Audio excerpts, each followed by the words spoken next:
சபையிட்டு கொடு இல்லை. இப்போ இது இப்போ தமிழ் மொழி சார்ந்து இல்லைன்னா இப்போ தமிழை நாங்கள் வந்து வழக்காடி மொழியாக கொண்டு வருவோம் அப்படிங்கிற மாதிரியான வாக்குறுதிகள் பல தேர்தல்களாக தொடர்ச்சியாக இருக்கிறது. அதெல்லாம் விமர்சனத்துக்கு உள்ளாக்கப்படுது. அப்போ இதுக்கு முன்னாடி ஆட்சி பொறுப்பில் இருந்தெல்லாம் என்ன பண்ணுறீங்களே, இப்போ ஒரு ஐடியாலஜி சார்ந்த விஷயங்களை தொடர்ச்சியாக முன்வைக்கக்கூடியது எல்லா கட்சிகளும் முன்வைக்கிறாங்க. அது பிஜேபியாக இருக்கலாம், திமுகவாக இருக்கலாம், காங்கிரஸாக இருக்கலாம்.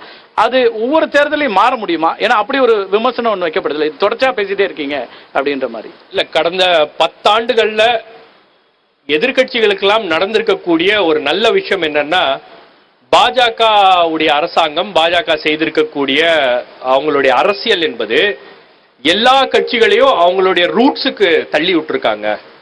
திமுக வலுவாக மாநில சுயாட்சியை பேசுகிறது. கூட்டணியில பாஜக கூட்டணியில இருக்கும்போது மாநில சுயாட்சியோடைய மா என்ற வார்த்தையை கூட பேசாத அதிமுக இன்னைக்கு மாநில சுயாட்சியை பற்றி பேசுகிறது. காங்கிரசும் மாநில சுயாட்சி, மாநிலங்களுக்கான அதிகார பகிர்வு, இது போன்ற விஷயங்களை எல்லாம் கையில எடுத்திருக்காங்க.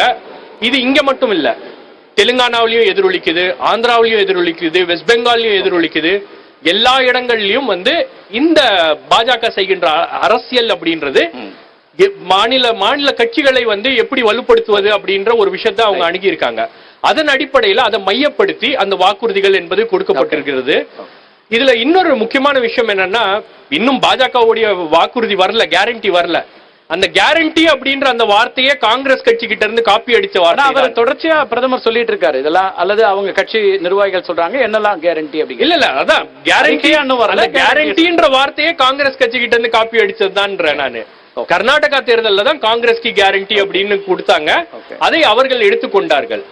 இன்னைக்கு கேரண்டி அப்படின்றது ஒரு 10 ஆண்டு காலம் இந்தியாவை ஆண்டிருக்கக்கூடிய பாஜகவை பார்த்து நாம கேட்கக்கூடிய கேரண்டி என்னன்னா, மணிப்பூரில் மீண்டும் அமைதி திரும்புமா என்ற கேரண்டி கொடுக்க முடியுமா?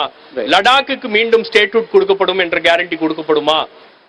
இங்க இந்தியாவில் இருக்கக்கூடிய சிறுபான்மையினர்களுக்கு அவங்களுடைய பாதுகாப்புக்காக கேரண்டி கொடுக்கப்பட முடியுமா அப்படின்ற பல்வேறு கேள்விகள் இருக்கு. இந்த கேள்விகளை எல்லாம் முன்வைக்கக்கூடிய ஒரு கட்டாயம் என்பது இன்னைக்கு பாஜகவுடைய அரசியல் பேசலாம்.